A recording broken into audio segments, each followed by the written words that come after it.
High hello everyone, welcome back to my channel. मी Ashwini Ashu's lifestyle चॅनलमध्ये तुम्हा सगळ्यांचं मनापासून स्वागत करते. काल रात्रीच मी उद्या दुपारी ना कोणतं काम करायचं ते ठरवून ठेवलेलं होतं. ते म्हणजे हे नवीन कॉर्सेट जे मी घेतलेले आहेत ना, तर त्याला मला टिप्पा मारून घ्यायच्या होत्या.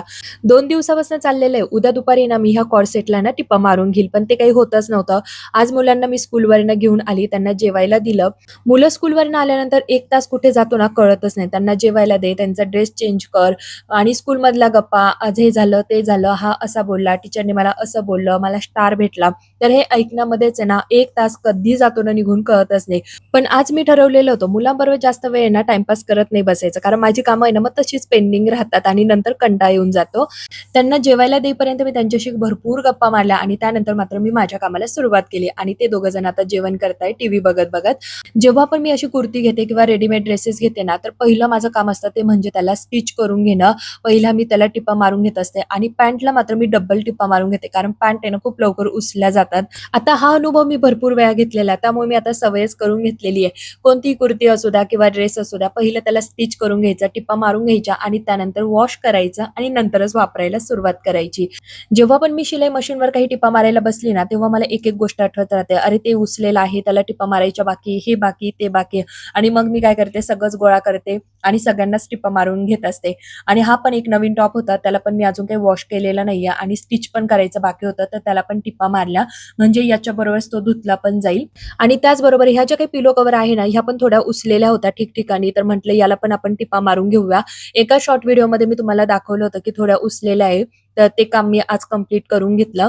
आणि जेव्हा हे काम मी करायला घेतलं ना, तेव्हा मला वाटलं होतं, की अर्ध्या तासामध्ये माझं काम कंप्लीट होऊन जाईल. काय मला आता फक्त टिपाच मारायच्या आहे. पण जेव्हा मी हे काम करायला सुरुवात केली ना, बापरे! मला इतका वेळ लागला ना, जवळ-जवळ 2 तास मी ना हे टिपा मारण्याचं काम करत होते. एक-एक आठवत होतं, त्याला पण टिपा मार, हे ते करत-करत आहे ना, माझा भरपूर वेळ ना हे टिपा मारण्यामध्येच गेला. आणि खरंच काही-काही कामं दिसायला ना इतकी छोटी दिसतात, पण जेव्हा आपण ती कामं करायला सुरुवात करतो ना, तेव्हा कळतं, बापरे! याच्यापेक्षा मोठं काम बरं, पटकन होऊन जातं. पण ही छोटी कामं नको. असं तुमच्याही बाबतीत कधी झालेलं आहे का? नक्की मला कमेंट करून सांगा. पण आज माझं फायनली टिपा मारण्याचं जे काही काम होतं ना, ते कंप्लीट झालं. कारण मनामध्ये एखादं काम जर अपूर्ण राहिलं ना, की तेच चालू असतं, की अरे ते बाकी आहे, ते बाकी आहे आणि माझं तेच चालू होतं, की अरे टिपा मारायच्या बाकी आहे. घरात मशीन आहे तरी पण मी मारत नाही असं चालू होतं आणि कधी-कधी तर वाटतं ना, जाऊ दे मशीन असलं नसलं ना, आपण बाहेर देऊया. म्हणजे काम कसं वेळेत कंप्लीट होऊन जातं आणि घरामध्ये असलं ना मशीन मग थोडंसं रेंगाळतच चालतं. तर तसंच काहीसं पण आज माझं हे काम कंप्लीट झालं. सगळ्या कपड्यांच्या व्यवस्थित मी इथे घड्या करून घेतल्या. आता आता या पिलो कव्हरमधील आहे ना, एक पिलो कव्हरचा जो सेट आहे ना, तो मी आता वापरायला काढणार आहे आणि एक ठेवून देणार आहे.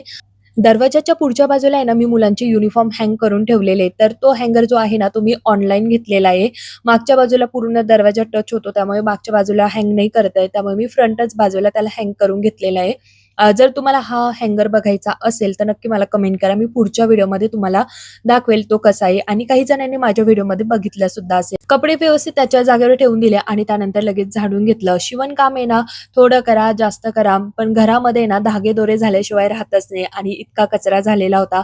पहिलं तर मी हे झाडून घेतलं आणि त्यानंतर ह्या जे काही तुम्हाला पिलो दिसतात ना, तर त्याला आहे ना, मला हे जे काही पिलो कव्हर आहे ना, ते घालून घ्यायचे होते. हे मी घालायला घेतलेले होते.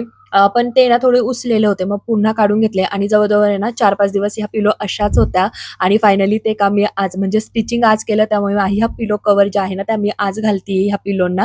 यावेळेस मला पिलो कव्हर आहे ना चेंज करायचे होते. आधीचे जे पिलो कव्हर होते ना, ते मी वॉश केले. सुकलेले पण होते, पण म्हटलं नको. आता सणवार चालू झाले, की तेव्हाच ते वापरायला काढूया आणि आता थोडे दिवस आहे ना, हे जे काही 2 सेट आहे ना, हे वापरूया. थोडासा तेवढाच चेंज. घरामध्ये एक जरी वस्तू आपण इकडची तिकडे करून ठेवली ना, तरी सुद्धा घरामध्ये एक वेगळंच लूक येतं. छान वाटतं काहीतरी चेंज केल्यानंतर. म्हटलं चला आता खूप दिवस झाले त्याच-त्याच पिलो कव्हर बघून पण कंटाळा येतो. म्हटलं आता ह्या पिलो कव्हर आपण वरती काढूया आणि त्या वरती काढल्या तर त्या थोड्या उसलेल्या होत्या. मग स्टिच करण्यामध्ये जवळ माझे 8 दिवस गेले. म्हणजे फायनली आज मी त्या स्टिच केल्या आणि आज तो जो काही चेंज आहे ना, तो झालेला आहे हॉलमध्ये. असे छोटे-मोठे चेंजेस करायला ना मला तरी स्पेशली खरंच खूप आवडतं आणि असे उद्योग मी घरामध्ये करतच असते.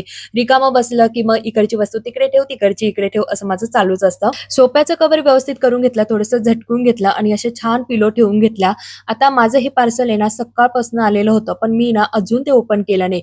कारण पण तसंच होतं, कारण ह्यावेळेस मी Mishoवर नाही ना 5-6 वस्तू मागवलेल्या होत्या, पण त्या सगळ्या ना अशा काही डिफेक्टिव्ह होत्या, काही मला आवडल्या नाही अशा होत्या आणि त्या मला रिटर्न कराव्या लागल्या.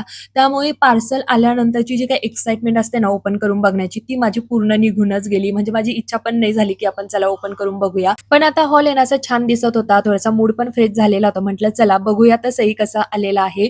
तर यामध्ये ना मी बांगड्यांचा सेट मागवलेला आहे. 6 बांगड्या आहे. डायमंड मधल्या आहे. इतक्या सुंदर, इतकी छान क्वालिटी आलेली आहे ना, प्राईसच्या मानाने एकदम सुंदर आहे. जेव्हा पण आपण बांगड्यांचं सेट करतो ना, त्यामध्ये ॲड करण्यासाठी एकदम परफेक्ट ह्या बांगड्या आहेत. याची लिंक मी तुम्हाला डिस्क्रिप्शन बॉक्समध्ये देईल. नक्की चेकआउट करा.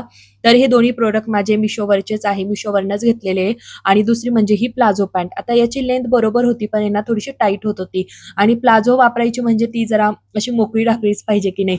आणि ही थोडी टाईट म्हटलं नको, आता हिला रिटर्न देणार आहे. म्हणजे मी यावेळेस मिशोवरनं जेवढ्या काही वस्तू घेतल्या ना, त्यातल्या सगळ्या मला रिटर्न कराव्या लागल्या. फक्त 2 ठेवाव्या लागल्या. एक कुर्ता आणि ह्या बांगड्या. फक्त ह्या 2 वस्तूंचीच क्वालिटी मला खूप आवडली. बाकीचं मी सगळं रिटर्न दिलं. जवळ-जवळ माझे 4-5 पार्सल जे होते ना, ते रिटर्नलाच गेले. आणि आता चला ह्यावेळेस जरा आहे ना, मी मिशोवरनं आहे ना थोडीशी नाराज होते, की जी वस्तू आली ना, ती अशी परफेक्ट आली नाही किंवा मला त्याची क्वालिटी आवडली नाही. रिटर्न द्यावं लागलं. पण एक गोष्ट आहे, रिफंड आपल्याला लगेच भेटतं. पिकअप केलं की लगेच आपल्याला रिफंड येऊन जातं. त्यामुळे मग टेन्शन नसतं. ही एक गोष्ट मात्र मिशोची एकदम छान आहे. जरी आपल्याला वस्तू नाही आवडली तर ती आपण रिटर्न देऊ शकतो. आपले पैसे लगेच येऊन पण जातात. आवडली तर ठेवून घ्यायची. गॅलरीमध्ये थोडा वेळ उभी राहिली तर आहे ना झाडांची माती थोडी सुकलेली होती. म्हटलं चला झाडांना थोडं पाणी देऊन घेऊया, कारण थोडा वेळ पण होता. आणि त्यानंतर काय करू तर आज आहे ना थोडी लवकरच स्वयंपाकाला लागली. तर आज मी जेवणामध्ये ना छान अशी दाल बाटी बनवणार आहे. पण आजचं वरण मी ना 5 डाळ मिक्स करून बनवणार आहे. एका व्हिडिओमध्ये बघितलं होतं एकदम टेस्टी लागतं, म्हणून म्हटलं चला यावेळेस आपण तसंच वरण बनवूया. तर त्यासाठी मी मूग, तूर, हरभरा, मसूरची डाळ आणि उडदाची डाळ अशा 5 डाळी मिक्स केलेल्या आहे. पण त्यामध्ये मुगाची डाळ मी जास्त घेतलेली आहे आणि बाकीच्या ना थोड्या-थोड्या त्याच्यामध्ये टाकलेल्या आहे. असं मिक्स डाळीचं वरण आहे ना मी आजपर्यंत कधीच खाल्लेलं नाहीये. मीच काय घरामध्ये आम्ही कधी बनवलेलंच नव्हतं. पण आज मी बनवून बघणार आहे. बघू आता कसं होतंय, कसं नाही. म्हणजे सांगते मी तुम्हाला पुढे कसं बनलं होतं, छान होतं की नाही. पुढे मी म्हणजे पुन्हा मी ते बनवेल की नाही घरामध्ये ते पण सांगते.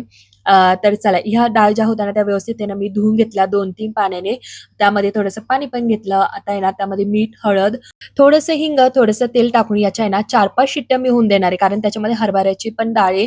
हरभऱ्याची डाळ चांगली शिजली पाहिजे, त्यामुळे ना मी आज 2-3 शिट्ट्या जास्त करून घेणार आहे. तर पहिलं तर डाळीचा कुकर मी लावून दिला. दुसऱ्या कुकरमध्ये तांदूळ घेतले. त्याला पण 2-3 पाण्याने स्वच्छ धुवून घेतलं. थोडंसं मीठ टाकून आता इकडे ना त्याला पण ठेवलेलं आहे.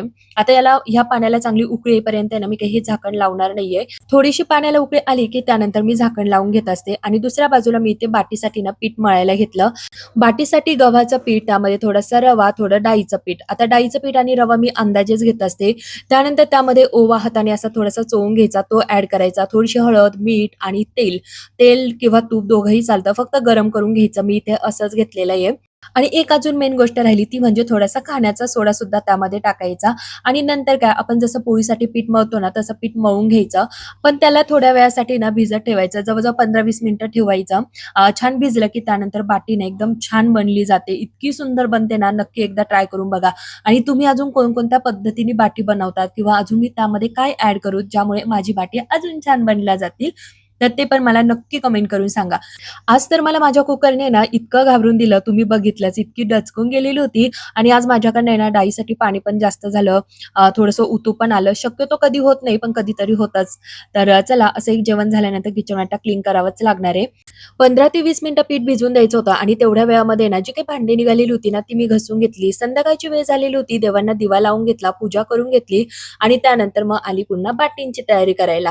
तर आधी पीठ आहे ना हे व्यवस्थित एकदा पुन्हा मळून घेतलं आणि त्यानंतर असे ना गोल-गोल गोळे बनवून घेतले. आता काही जण आहे ना असेच गोल गोळे पण ठेवतात.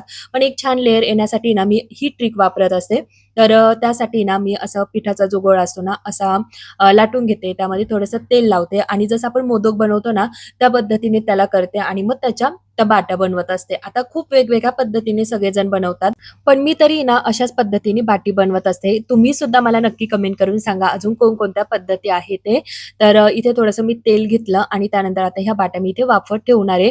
आता मी तुम्हाला मागच्याच व्हिडिओमध्ये सांगितलं होतं की या भांड्यामध्ये, या इडलीच्या भांड्यामध्ये ना बाटी एकच नंबर बनतात. ते मी एकदा ट्राय करून बघितलेलं होतं आणि त्या बाटी खरंच खूप छान झाल्या, म्हणून मी तुम्हाला सांगितलं होतं की या भांड्यामध्ये बाटी पण छान बनल्या जातात. जास्त झंझट करावी नाही लागत. ज्या गोष्टींचा मला अनुभव आलेला असतो किंवा चांगली असो किंवा वाईट असो, तेच मी तुमच्यावर शेअर करते. असं काहीतरी सांगायचं म्हणून सांगत नाही बरं का.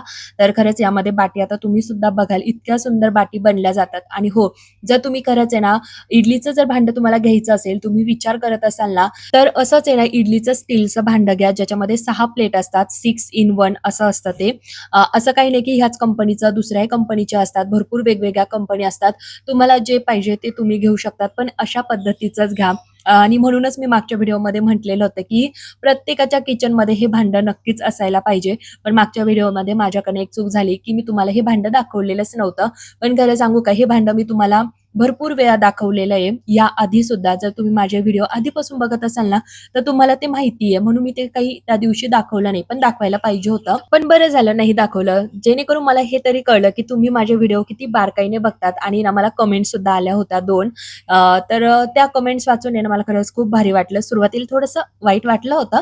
पण खरं सांगू का, इतका आनंद झाला होता त्या 2 कमेंट्स वाचून, की माझे व्हिडिओ आहे ना, तुम्ही आता एकदम असे बारकाईने बघतात. मी कुठे चुकते, मी काय करतीये वगैरे ते सगळं तुम्ही बघतात आणि ते तुम्ही मला प्रामाणिकपणे सांगायला पण लागलेले कमेंट करून. तर खरंच खूप मला भारी वाटलेलं होतं आणि त्या दोघी ताईंसाठी ना थँक यू सो मच. आणि अशाच मला इथून पुढे कमेंट्स करत जा. जर मी कुठे चुकत असेल किंवा मी अजून कोणकोणते व्हिडिओ बनवू, तर हे पण मला नक्की कमेंट करून सांगा. छान गोड-गोड कमेंट करत जा बरं का. जेव्हापासून मी YouTube चॅनल सुरू केलंय ना, तेव्हापासून मला ही कमेंट येते बरं का, की तू होम टूर दे म्हणून. आणि सगळ्यांना माझं फर्निचर बघायचंय, मी कसं बनवलेलं आहे, पूर्ण होम टूर बघायची आहे. आणि मला ती कमेंट आली ना, असं होतं ना, की लगेच आपण होम टूरचा व्हिडिओ बनवून टाकूया. पण एक छोटीशी इच्छा आहे माझी, ती पूर्ण झाली की मी लगेच तो होम टूरचा व्हिडिओ बनवणार आहे आणि तो तुमच्याबरोबर शेअर सुद्धा करणार आहे. बाटी कशा बनल्या हे मी तुम्हाला जवळून दाखवलंच. तर बाटी एकदम छान बनलाय. त्या कट केल्या आणि तळतच होती. आणि तेवढ्यात आहो सुद्धा आले. आहो आल्यानंतर आहे ना, मुलांचं एकच चालू असतं. दिवसभराच्या ज्या काही खबरी असतात ना, आल्या-आल्या लगेच त्यांना सांगायच्याच असतात. घरातलं न्यूज चॅनलच आहे दोघं जण. त्यानंतर आम्ही लगेच गरमागरम जेवण करायला घेतलं. छान बाटी चुरून घेतला, त्यावर वरण, तुपाची धार, मस्त पोटभर जेवण केलं. आता हे वरण कसं झालं होतं, एकच नंबर बनलं होतं. नेहमी मी बनवत जाणार आहे बरं का. किचनमधील सगळा पसारा आवरून झाला आणि त्यानंतर झोपण्याच्या आधी ना मी कपड्यांचा स्टँड घरामध्ये घेत असते आणि आता पावसामुळे कपडे तर लवकर सुकत नाही. त्यामुळे आता कंपल्सरी तर घ्यावाच लागतो. आणि तेव्हा बघितलं तर आपलं ब्रह्मकमळाचं फुल आहे ना, छान असं उमललेलं होतं आणि ते बघून तर मला इतका आनंद झाला होता. म्हणजे मला वाटलं होतं ही उद्या उमलेल, पण ते आजच उमललं. आणि मग काय, रात्री 11 वाजता हातपाय धुतले, छान असं पूजेचं ताट बनवलं आणि त्यानंतर या फुलाची पूजा करून घेतली. आता हे ब्रह्मकमळाचं फुल जे आहे ना, या घरातलं पहिलं फुल आहे. त्यामुळे ते माझ्यासाठी खूप खास आणि स्पेशल आहे. हे फुल मला महादेवाच्या मंदिरामध्ये जाऊनच व्हायचं होतं. आमच्या शेजारीच मंदिर आहे. पण उशीर झालेला होता, त्यामुळे मी घरातल्याच महादेवाच्या पिंडीवर त्याला वाहून घेतलं. तर चला, असा होता माझा आजचा हा छोटासा व्हिडिओ. कसा वाटला तुम्हाला? आवडला असेल तर नेहमीप्रमाणे लाईक, शेअर, सबस्क्राईब, कमेंट्स करा. पुन्हा भेटूया पुढच्या नवीन व्हिडिओ सोबत. तोपर्यंत bye bye friends. Take care.